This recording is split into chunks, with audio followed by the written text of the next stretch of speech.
All right, it is a big night for President Biden. He's scheduled to speak to the country from the Oval Office about his decision not to seek re-election. It will be his first public speech since ending his re-election bid. He is expected to lay out his vision for the last 6 months in office. The 81-year-old speech follows his endorsement of Vice President Kamala Harris for president.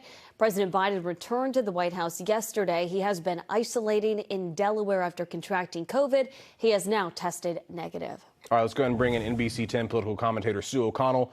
Sue, President Biden going to address the nation tonight. He says he'll talk about his decision not to run and what he plans to do with the time he has left in office. He is the lamest of lame duck presidents at this point. What can he do with the time he has left in office? Well, Corey, unless disaster strikes like in 2008, we don't want to go back there when President George W. Bush, he delivered that multi-billion-dollar bailout when the economy crashed. There isn't really a long list of things he can do. Biden might be able to push forward that legislation he has around the term limits that he's hoping to push for the Supreme Court justices and maybe ethics code violation enforcement.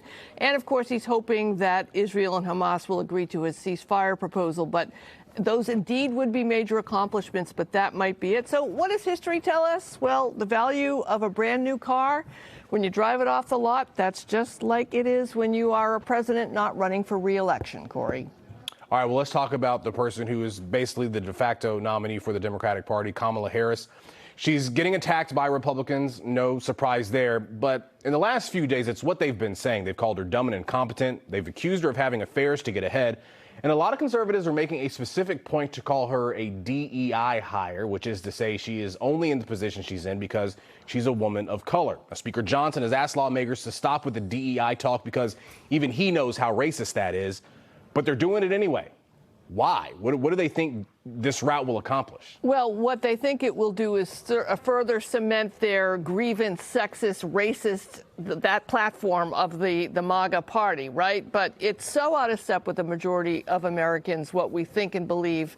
And look, if any American voter is stupid enough to believe that Vice President Kamala Harris, who was more professionally accomplished by the time she was 25 in 1989, more accomplished than most Americans will ever be at any point in their lives. If you think that she is only successful because she's a woman and a person of color, then you can vote for the Trump-Vance ticket, but only if you are smart enough to figure out how to fill out a ballot.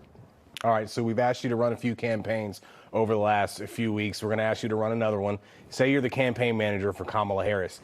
You have an idea of how they can go about sort of winning this election and how they can go about getting that message across to those voters who may be a little bit hesitant to vote for Kamala Harris? Yeah, one of the best ways is to pick a very good running mate, right? And there are a few very good candidates for her to choose from. But I'm going to suggest Arizona Senator Mark Kelly, and here's why.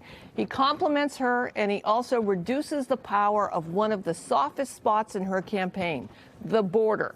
Kelly was a critic of how the Biden administration handled the border. Arizona, obviously a border state. And as far as being a candidate, look, he's known, but not too well known, so he's fresh and new. He's got military experience. He's a decorated Navy pilot with combat experience. He's also the husband to former Congresswoman Gabby Giffords. She was almost killed in an assassination attempt, and Kelly has been her caregiver. So he appeals to a wide swath of voters.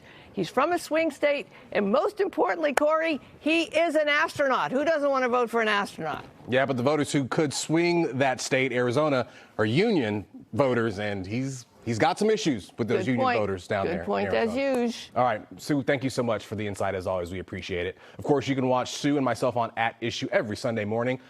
Programming note, we're moving the show over to NECN during the Olympics. You can catch the latest episode Sunday afternoon starting at noon, and you can also watch it on all our streaming platforms.